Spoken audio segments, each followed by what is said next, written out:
Kompas Malam didukung oleh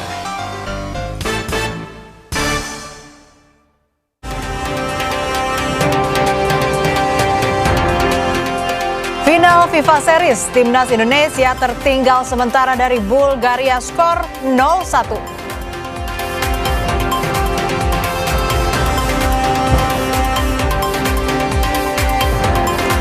Iran meluncurkan serangan ke-86 menargetkan zona industri di Israel Selatan.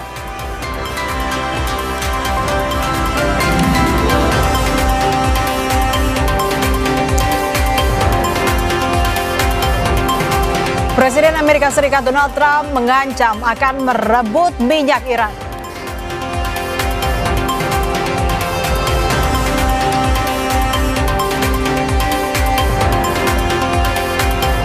Seorang prajurit TNI yang tergabung dalam pasukan perdamaian PBB UNIFIL di Lebanon gugur akibat serangan Israel.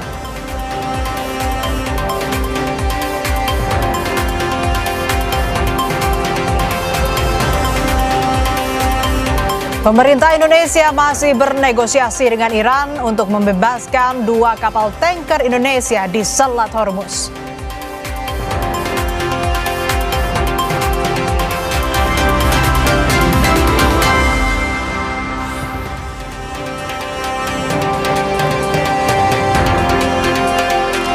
Selain 5 informasi utama tadi, Kompas Malam juga akan menghadirkan sejumlah informasi penting dan menarik lainnya hanya untuk Anda bersama dengan saya, Asri Gunawan.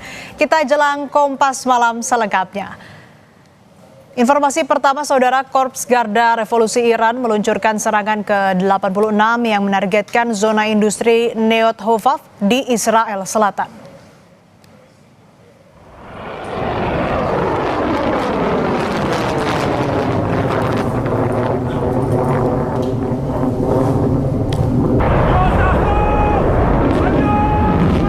Garda Revolusi Iran menyebut serangan menggunakan rudal balistik berbahan bakar padat dan cair yang diluncurkan Angkatan Udara.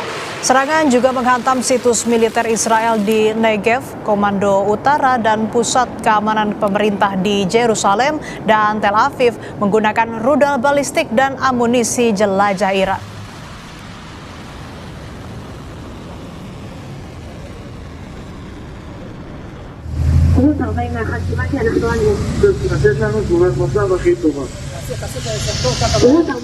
Salah satu serangan rudal Iran menghantam pusat kimia utama Israel dan memicu kebakaran besar di kota Beersheba pada Minggu siang waktu setempat. Seluruh pekerja dievakuasi dari sekitar lokasi untuk mencegah risiko kimia. Asap hitam tebal membumbung di atas gurun Negev dipicu kebakaran gudang di zona industri Neot Hovav, Israel. Komplek industri Neot Hovav adalah pusat kritis yang bertanggung jawab atas setengah dari produksi bahan kimia Israel.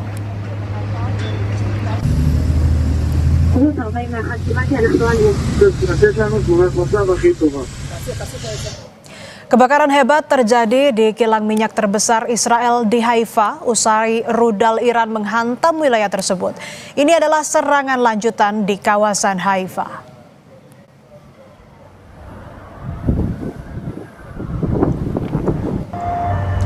Rudal Israel mengakibatkan kilang minyak Bazan di Haifa terbakar hebat.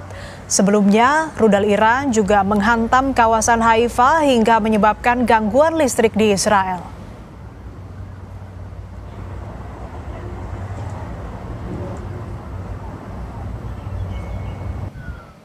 Presiden Amerika Serikat Donald Trump mengancam akan merebut minyak Iran. Trump bilang siap menguasai pusat bahan bakar utama Iran di Pulau Kurd. Ancaman itu mengemuka di tengah rencana Trump melakukan invasi darat ke Iran.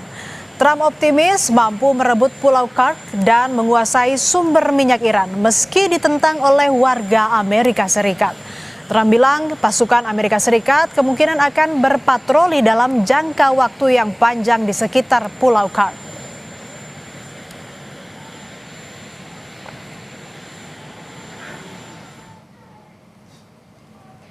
Kepada media Inggris, Trump bilang, sejujurnya hal yang paling saya sukai adalah mengambil minyak di Iran.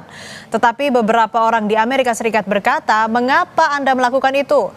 Mungkin kita mengambil Pulau Kursk, mungkin tidak. Kita punya banyak pilihan.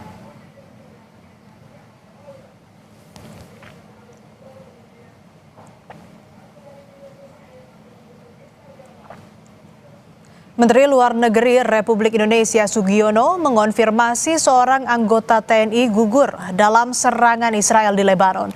Indonesia mengecam serangan kepada pasukan penjaga perdamaian tersebut. Menlu Sugiono menyampaikan duka cita atas gugurnya Praka Fahrizal Ramadan, anggota pasukan perdamaian PBB di Lebanon. Indonesia mengecam keras serangan Israel ke Lebanon Selatan dan meminta seluruh pihak kembali ke meja perundingan. Pemerintah akan bertemu PBB untuk mendorong investigasi dari UNIFIL. Kapan duka dan bela sungkawa yang sedalam-dalamnya atas gugurnya seorang prajurit kita atas nama Praka Fahrizal Ramadan yang bertugas sebagai kontingen UNIFIL di Lebanon. Beliau gugur, kemudian ada juga 3 rekannya yang luka, 1 luka berat, saat ini masih koma, kemudian 2 mengalami luka ringan. Kami selaku Menteri Luar Negeri dan mewakili pemerintah Republik Indonesia mengucapkan bela sungkawa yang sedalam-dalamnya, kemudian juga mengecam keras insiden ini. Ayah Praka Fahrizal menceritakan bahwa ia sempat berkomunikasi dengan sang anak beberapa hari sebelum insiden yang merenggut nyawanya di Lebanon. Namun komunikasi tersebut hanya berlangsung singkat. Kalau wingi sonten berarti sekitar Jumat ya. Oke, nanti jaringan itu buat nganu itu. Oh, karena itu buatan ini. Di sore hari. Untuk menyampaikan waktu komunikasinya untuk menyampaikan apa? Bukan menyampaikan apa-apa, sinyalmu elek ya tak mengoten itu. Kita ke sorotan lain, saudara. Laga final FIFA Series 2026, Timnas Indonesia untuk sementara tertinggal dari Bulgaria dengan skor 0-1. Oleh kembali bukan underlap untuk menahan serangan. Timnas Indonesia sejatinya tampil menyerang sejak kick-off, namun belum mampu menjebol gawang Bulgaria. Skuad Garuda justru tertinggal lebih dulu pada menit ke-38. Pelanggaran yang dilakukan Kevin Dix berbuah tendangan penalti yang berhasil dikonversikan Martin Petkov. Hingga saat ini pertandingan memasuki babak kedua dan skor untuk keunggulan Bulgaria 1-0 masih bertahan. Dari Petkov karena dia juga berhasil mengecoh Emil Audero dan syutingnya sedikit tinggi. Tetap cover di lini belakang. Pelatih John Herdman memainkan formasi 3-4-3. Lini belakang Justin Hubner, Kapten Jay Itzes, dan Rizky Ridho jadi andalan Herdman. Kekuatan fisik dan kecepatan jadi andalan untuk menghalau serangan Bulgaria. 3 bek Indonesia dibantu 2 wingback, Nathan Choaon dan Kevin Dix. Keduanya diharapkan mampu membantu pertahanan sekaligus naik ke garis pertahanan lawan saat menyerang.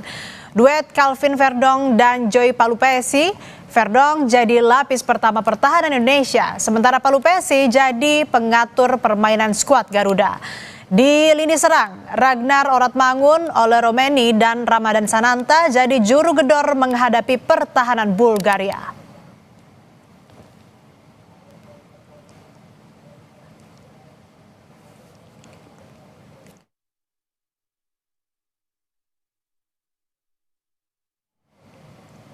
Para penggemar Timnas yang tidak kedapatan tiket masuk Stadion GBK menggelar nonton bareng di Plaza Tenggara GBK menggunakan 2 layar besar yang disediakan penyelenggara.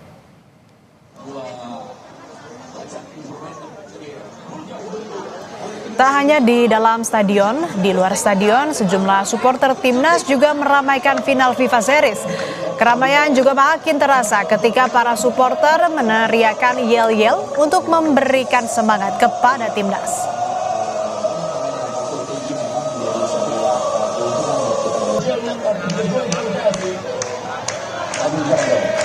Kita akan bergabung dengan jurnalis Kompas TV Fedriska Ananda dan juru kamera Roy Ilman di Stadion Gelora Bung Karno, Jakarta. Rizka, timnas masih tertinggal sementara, tapi sepertinya supporter tetap semangat memberi dukungan ya. Seperti apa kemeriahannya di sana?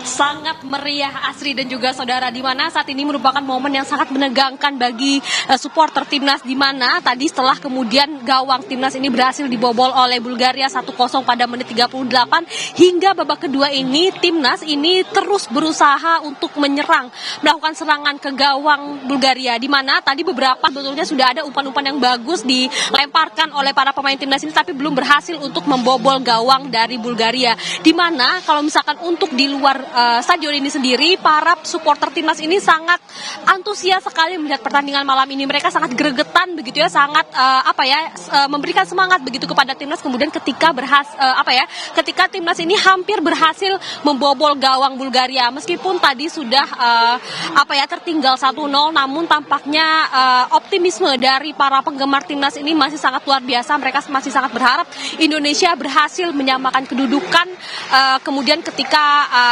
sudah dilakukan babak kedua ini. Tadi kalau misalkan di belakang saya ini beberapa dari supporter timnas ini mereka melakukan yel-yel ataupun sorakan-sorakan yang memberikan semangat begitu kepada timnas. Yang mana memang pertandingan saat ini meskipun FIFA Series hanya diikuti oleh 4 negara, namun pertandingan ini sebetulnya penting bagi Indonesia untuk meraih poin ataupun meningkatkan poin mereka ataupun poin timnas di peringkat FIFA 2026, di mana untuk Bulgaria sendiri berada di ranking 85 dan kemudian timnas berada di ranking 121 meskipun jauh jauh peringkat antara Bulgaria dengan Indonesia, namun tampaknya Indonesia tidak gentar begitu untuk melakukan perlawanan ataupun serangan-serangan ke gawang dari Bulgaria pada malam hari. Jadi bagaimana kemudian nanti jalannya babak kedua ini, apakah Indonesia berhasil menyamakan kedudukan dan ataupun berbuah kemenangan, kita akan nantikan bersama-sama, Asri.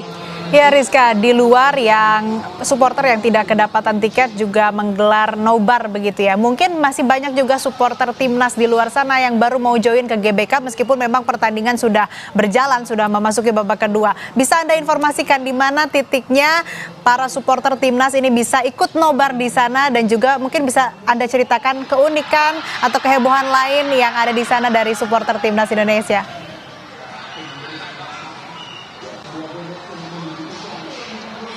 Ya, untuk titik sendiri ini berada di gerbang Plaza Tenggara ataupun tepat berada di gate 5 GBK ataupun di depan tepatnya di depan FX Senayan. Jadi memang cukup strategis tempat ini. Jadi bagi para penggemar timnas yang ingin menyaksikan pertandingan malam ini masih bisa untuk menyaksikan pertandingan ini di Plaza Tenggara ini, di mana ini ada 2 layar big screen begitu yang dapat kita ikuti bagaimana permainan di dalam stadion ini sendiri. Karena memang tadi sebetulnya dari para penggemar timnas ini mereka ini sangat semangat sekali, selain juga mereka melakukan yel-yel ataupun meneriakan sorakan-sorakan yang memberikan semangat bagi skuad Garuda, namun mereka juga melakukan melakukan pembakaran flare begitu untuk memeriahkan pertandingan. Dan saat ini merupakan momen-momen yang sangat krusial bagi Indonesia, momen yang sangat menegangkan ketika kemudian bagaimana skuad Garuda ini hampir berhasil menembus pertahanan dari Bulgaria. Mereka sangat bersorak-sorak dan juga sangat antusias begitu, Asri. Jadi mereka tampaknya sangat menantikan hasil dari pertandingan malam ini. Baik, semoga di sisa-sisa waktu timnas Indonesia bisa menampilkan performa terbaik. Ya, terima kasih laporan lengkap Anda jurnalis Kompas TV Fedriska Ananda dan juru kamera Roy Ilman. Presiden Amerika Serikat Donald Trump mengklaim banyak target penting di Iran dihancurkan Amerika Serikat Israel. Trump yakin segera terjadi perubahan rezim di Iran. Selengkapnya usai jeda di Kompas Malam.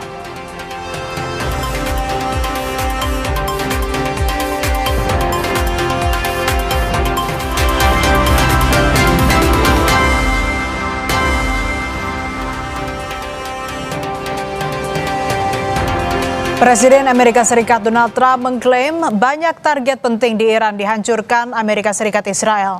Trump yakin segera terjadi perubahan rezim di Iran.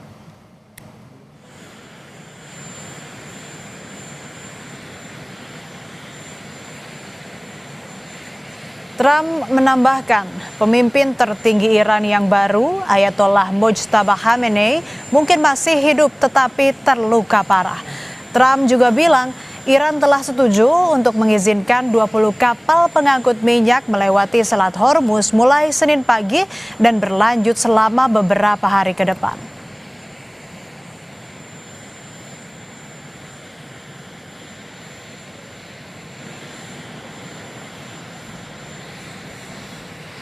We've had regime change, if you look already, because the one regime was decimated, destroyed, they're all dead.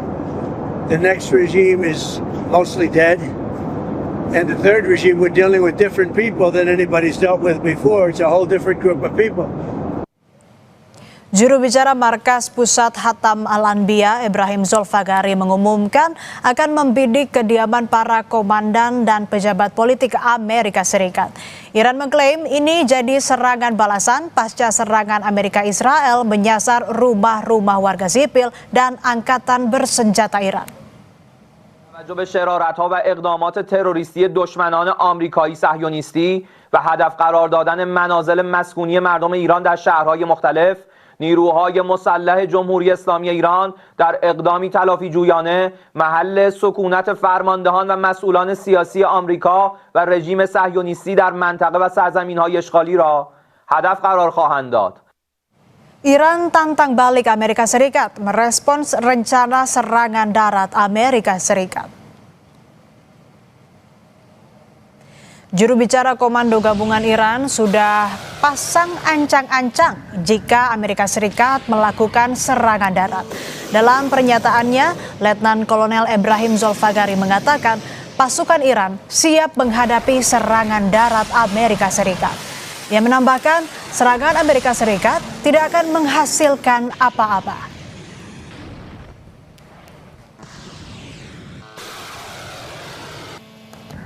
جمهور آمریکا ثابت کرده تنها زبانی که میشناسد زبان زور است. در مقابل تهدیدهای اخیر ترامپ مبنی بر عملیات زمینی یا اشغال هر نقطه‌ای از سرزمین‌های ایران که البته آرزویی بیش نیست اعلام می‌داریم. رزمندگان اسلام مدت هاست در انتظار چنین اقداماتی به سر میبرند تا ثابت نمایند که تجاوز و اشغال نتیجه‌ای جز اسارت تحقیرانه. Trump yakin Iran akan hancur lebur jika Amerika Serikat sampai mengerahkan invasi darat. Pada Sabtu lalu, media Amerika Serikat Washington Post melaporkan Pentagon menyiapkan operasi darat selama beberapa minggu di Iran dari keterangan dari salah satu pejabat Amerika Serikat. Sebelumnya, ribuan tentara dari Divisi Lintas Udara ke-82 Amerika Serikat disebut akan bergerak ke Timur Tengah untuk mendukung operasi darat ini.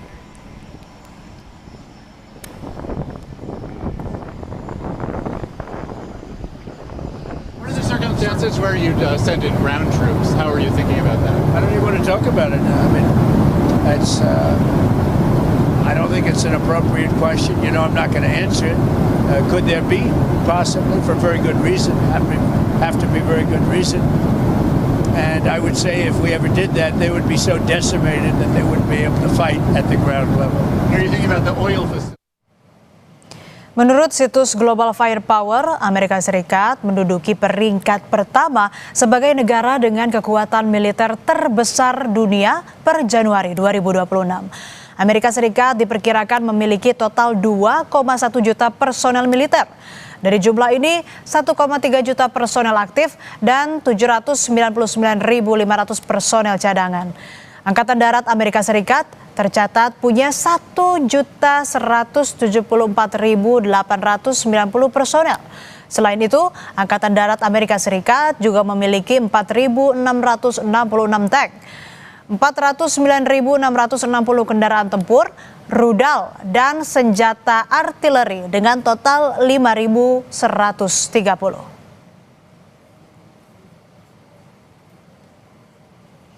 Sementara kekuatan militer Iran berada di urutan 16 dari 145 negara pada Januari 2026. Iran diperkirakan punya 1,1 juta personel. Dari jumlah ini, tentara aktif sebanyak 610.000, personel cadangan 350.000, dan paramiliter 220.000. Sementara itu, Angkatan Darat memiliki 2.675 tank, 75.939 kendaraan tempur, rudal, dan senjata artileri dengan total 3.777.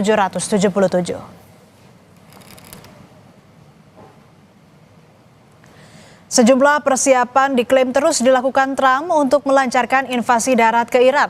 Apakah invasi darat Amerika Serikat jadi solusi jitu menekan Iran atau justru malah menguntungkan Irak? Kita akan bahas bersama pengamat militer yang juga Head of Center for Intermestic and Diplomatic, Anton Ali Abbas, yang tersambung dalam saluran Zoom saat ini. Selamat malam Pak Anton, apa kabar? Baik Mbak Asri, apa kabar Mbak Asri? Kabar baik. Pak Anton, apa yang akan terjadi jika memang Amerika Serikat betul-betul melancarkan serangan darat ke Iran? Ya, pertama sih saya ingin menyoroti bahwa beberapa jam terakhir itu Kemenlu Amerika Serikat itu sudah menyampaikan ada 4 strategic objektif dari operasi militer yang dilakukan mereka kepada Iran. Yang pertama adalah menghancurkan kemampuan Angkatan Udara, menghancurkan kemampuan Angkatan Laut, lalu kemudian menghancurkan kemampuan mereka untuk menggunakan misal, dan terakhir adalah menghancurkan pabrikannya mereka. Itu yang mereka bilang mereka untuk coba jawab. Itu satu. Kedua, kalau misalnya tadi ada angka-angka yang coba dibandingkan, walaupun bagi saya itu bisa potensi misleading gitu ya. Di atas kertas memang Amerika jauh unggul dibanding Iran. Bahkan beberapa kali misalnya pemimpin mereka, Presiden Trump, itu menyampaikan bahwa mereka telah berhasil 80%, 90% melumpuhkan Iran.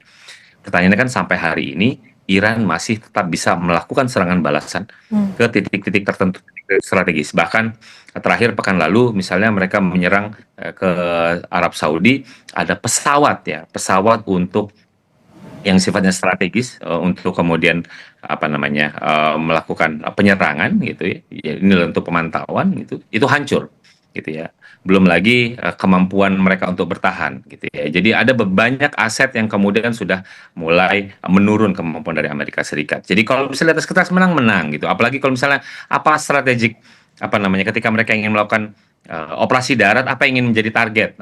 Apakah ini ngomong tentang perebutan dari Selat Hormuz kah? Lalu misalnya untuk menguasai beberapa infrastruktur vital kah? Atau lalu misalnya mereka menguasai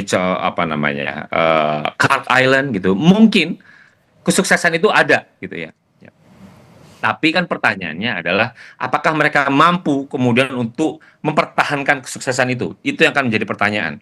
Kalau tadi angka yang disebutkan, kita juga bisa membanding-bandingkan dengan operasi yang pernah Amerika lakukan waktu Perang Vietnam.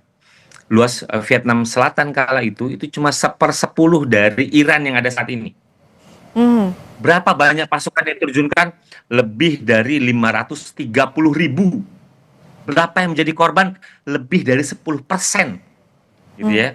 Dan perangnya berapa lama? 8 tahun. Jadi ketika mereka coba ini hanya beberapa minggu, ya kita bisa lihat apakah mereka tetap kesuksesan untuk mendapatkan tadi titik strategis, mungkin saja bisa.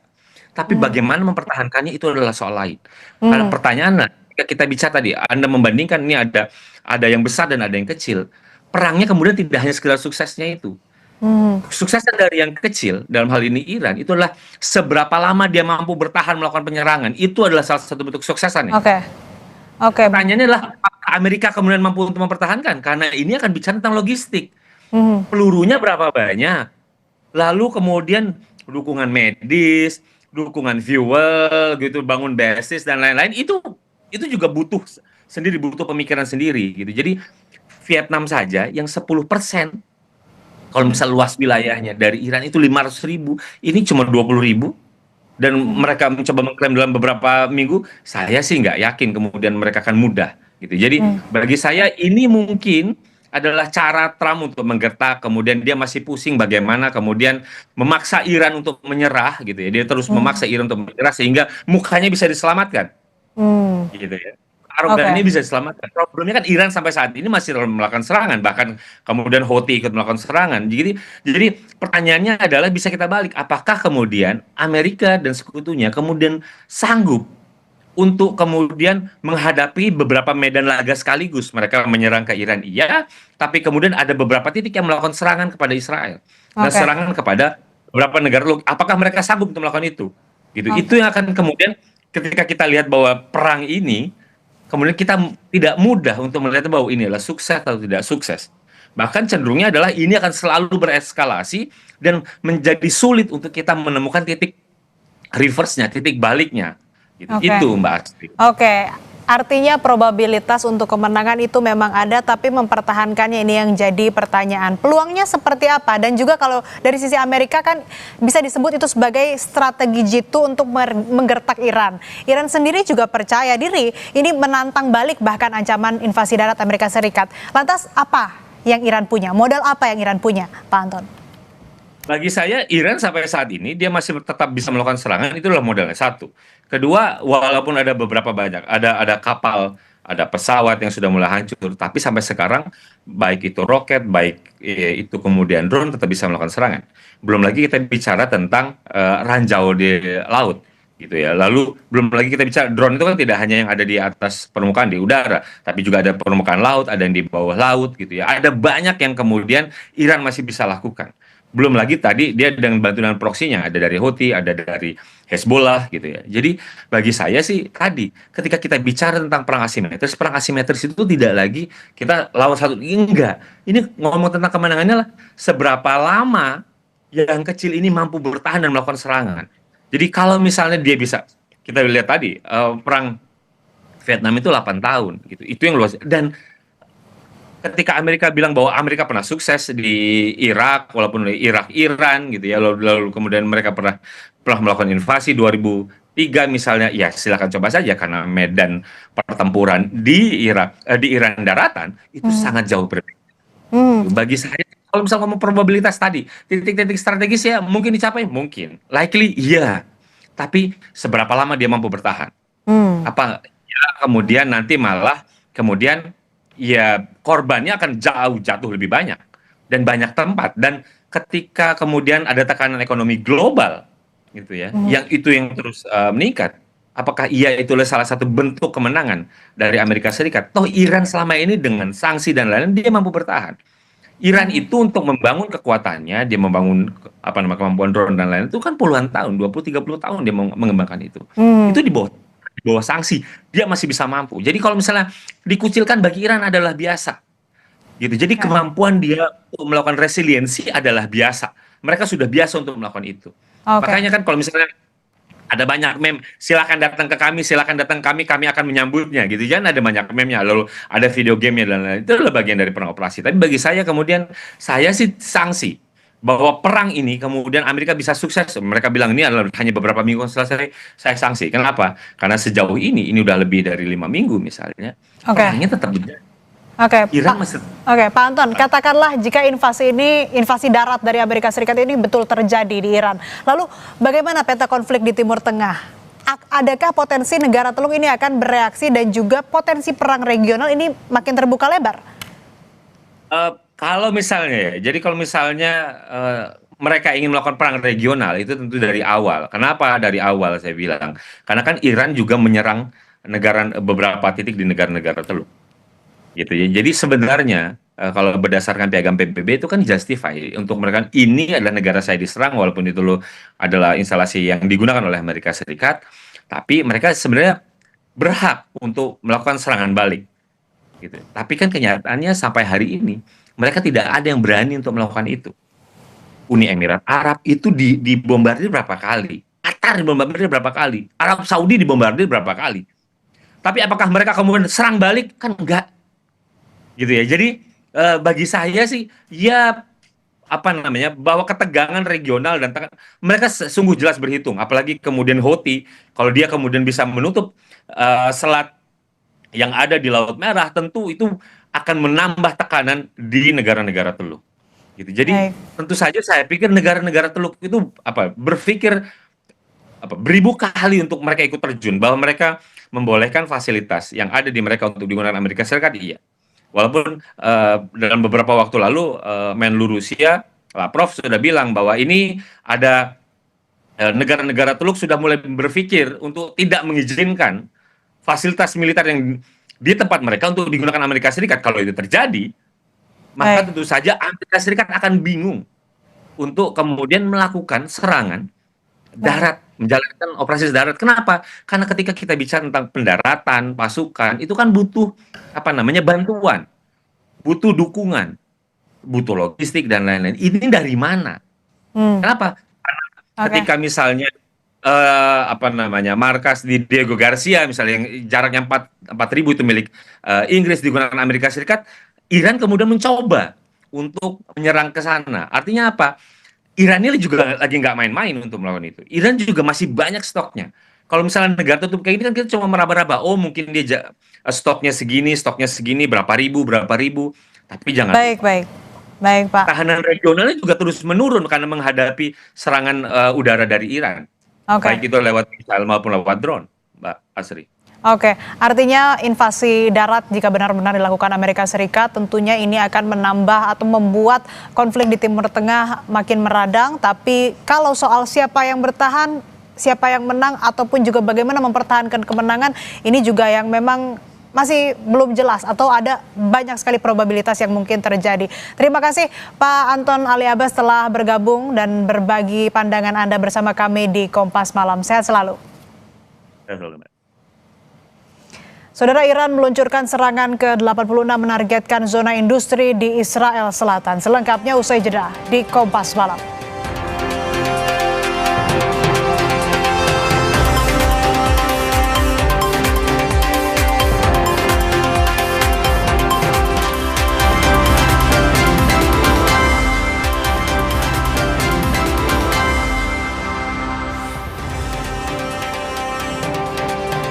Menteri Luar Negeri Republik Indonesia Sugiono mengonfirmasi seorang anggota TNI gugur dalam serangan Israel di Lebanon. Indonesia mengecam serangan kepada pasukan penjaga perdamaian tersebut.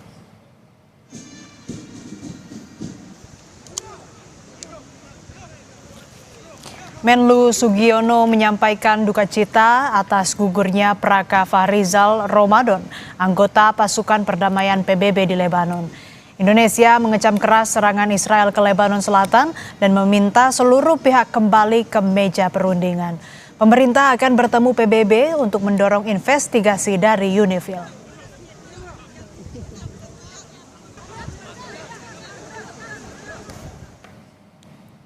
Mewakili pemerintah Iran, Kedutaan Besar Republik Islam Iran melalui media sosial Instagram, Iran in Indonesia menyampaikan bela sungkawa yang mendalam kepada pemerintah dan rakyat Indonesia atas wafatnya seorang penjaga perdamaian Indonesia yang bertugas di bawah UNIFIL. Menargetkan penjaga perdamaian merupakan pelanggaran serius terhadap hukum internasional dan tidak boleh dibiarkan tanpa hukuman.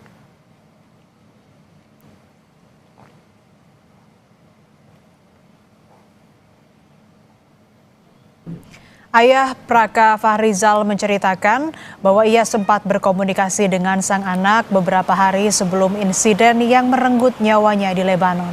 Namun, komunikasi tersebut hanya berlangsung singkat.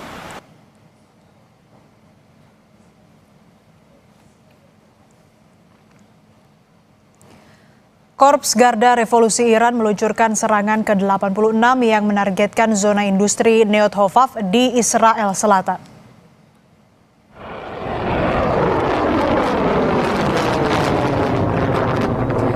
Garda Revolusi Iran menyebut serangan menggunakan rudal balistik berbahan bakar padat dan cair yang diluncurkan Angkatan Udara. Serangan juga menghantam situs militer Israel di Negev, Komando Utara dan pusat keamanan pemerintah di Yerusalem dan Tel Aviv menggunakan rudal balistik dan amunisi jelajah Iran.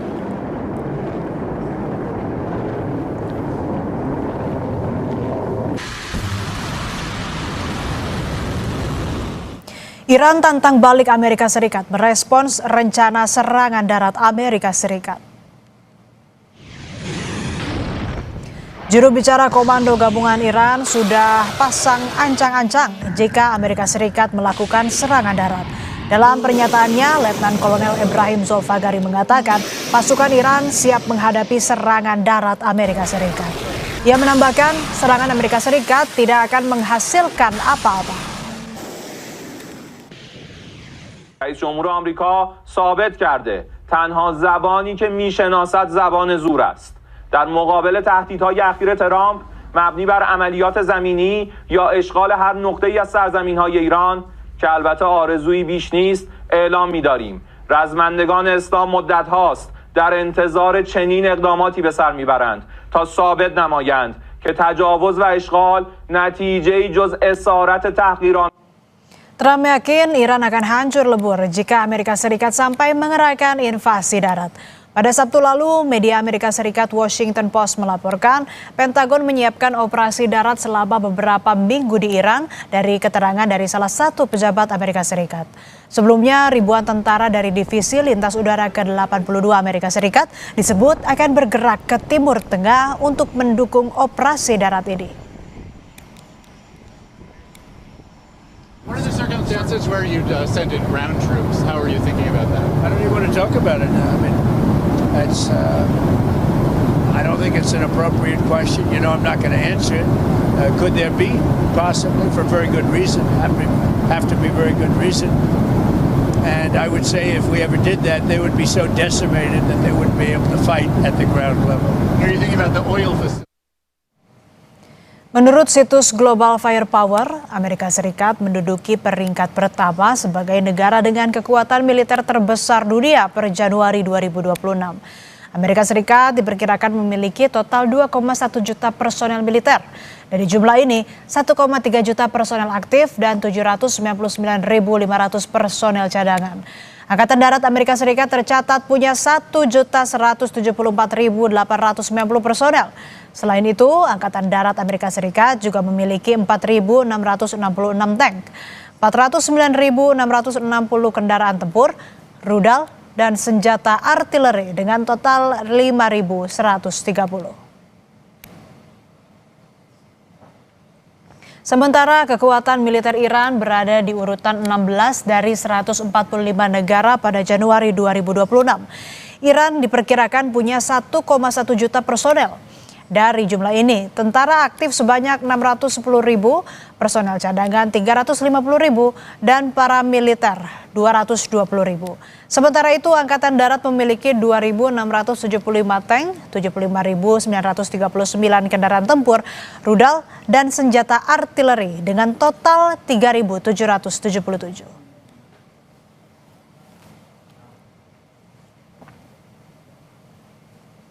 Presiden Amerika Serikat Donald Trump mengancam akan merebut minyak Iran. Trump bilang siap menguasai pusat bahan bakar utama Iran di Pulau Khark.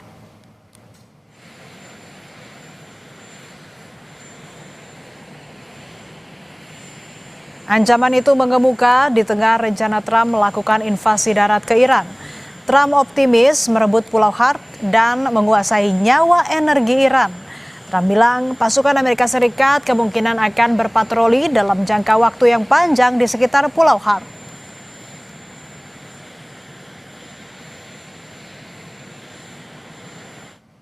Kepada media Inggris, Trump bilang, sejujurnya hal yang paling saya sukai adalah mengambil minyak di Iran. Tetapi beberapa orang di Amerika Serikat berkata, mengapa Anda melakukan itu?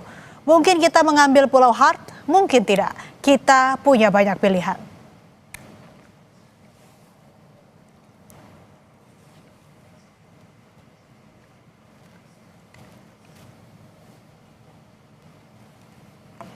Saudara, timnas Indonesia kalah dari Bulgaria dengan skor 0-1 pada final FIFA Series di Gelora Bung Karno.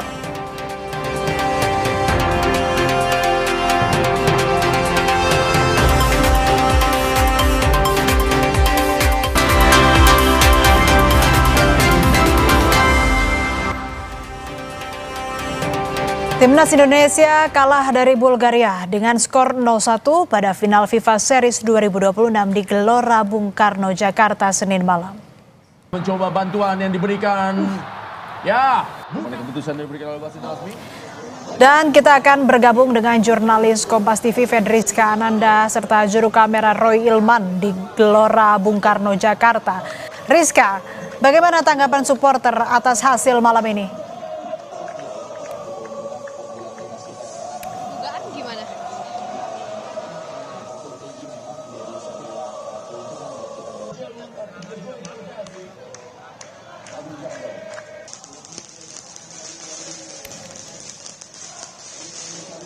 Timnas Indonesia, saudara, kalah dari Bulgaria dengan kekalahan 1-0 dengan skor 0-1 pada final FIFA Series di Gelora Bung Karno pada Senin malam. Kita akan coba kembali hubungi jurnalis Kompas TV Fedriska Ananda dan juru kamera Roy Ilman di Stadion Gelora Bung Karno, Jakarta. Rizka, sudah bisa dengar suara saya dengan jelas?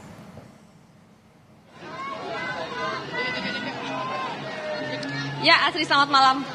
Ya, Rizka, bagaimana tanggapan supporter atas hasil malam ini?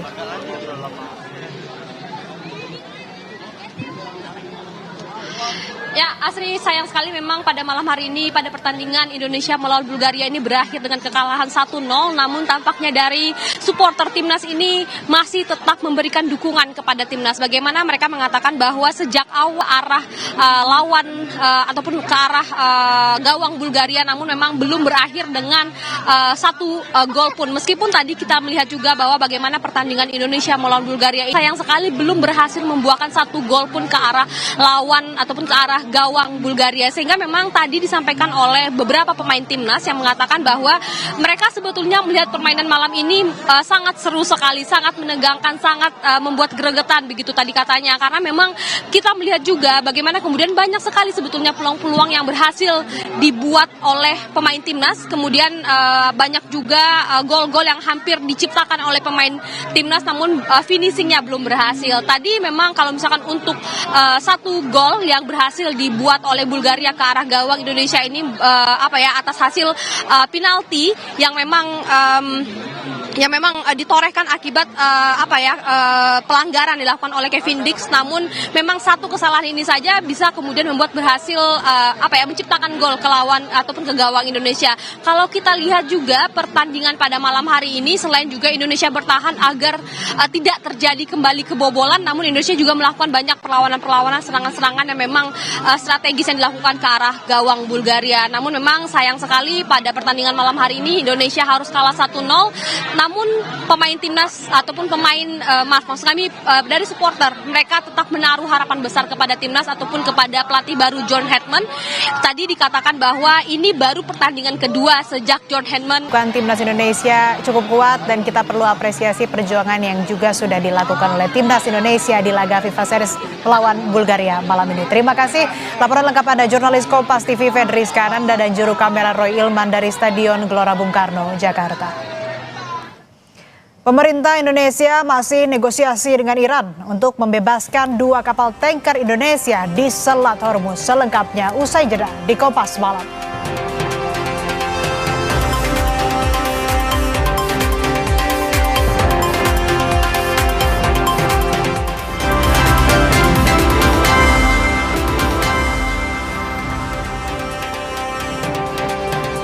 Pemerintah masih melakukan negosiasi dengan Iran terkait pelintasan 2 kapal tanker Indonesia di Selat Hormuz.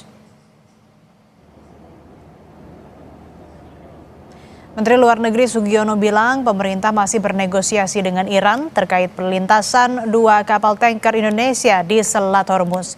Meski sudah ada sinyal positif, pemerintah masih menanti tindak lanjut dari Iran.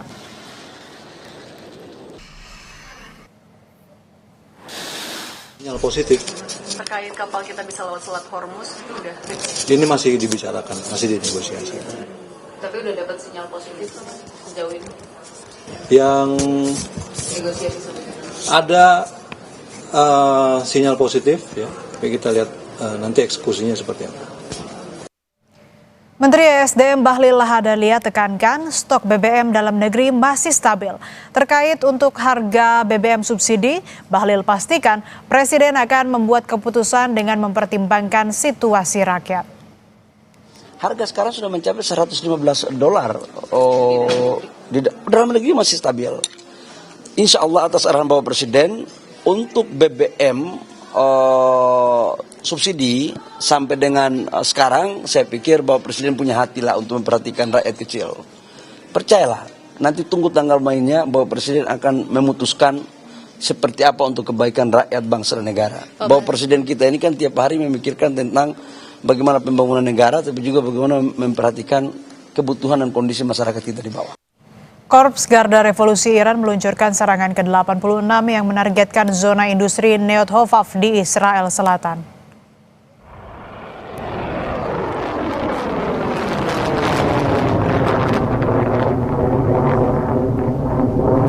Garda Revolusi Iran menyebut serangan menggunakan rudal balistik berbahan bakar padat dan cair yang diluncurkan Angkatan Udara. Serangan juga menghantam situs militer Israel di Negev, Komando Utara, dan pusat keamanan pemerintah di Yerusalem dan Tel Aviv menggunakan rudal balistik dan amunisi jelajah Iran.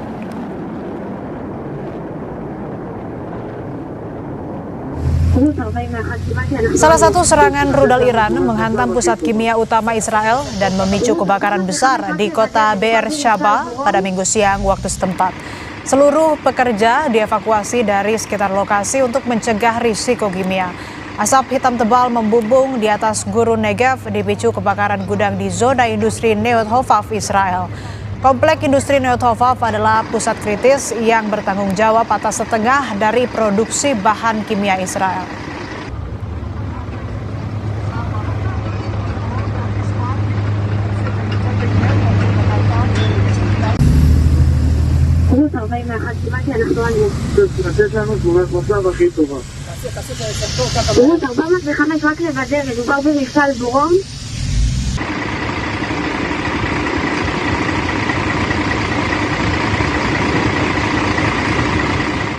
Informasi tadi sekaligus menutup jumpa kita di Kompas Malam hari ini.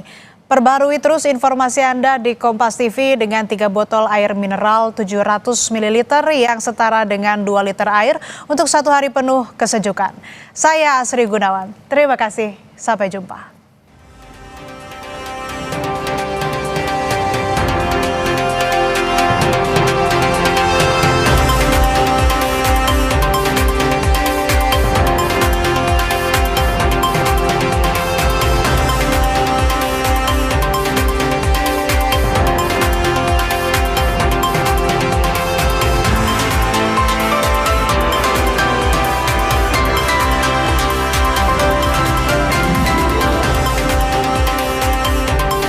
Terima kasih Anda telah menyaksikan Kompas Malam.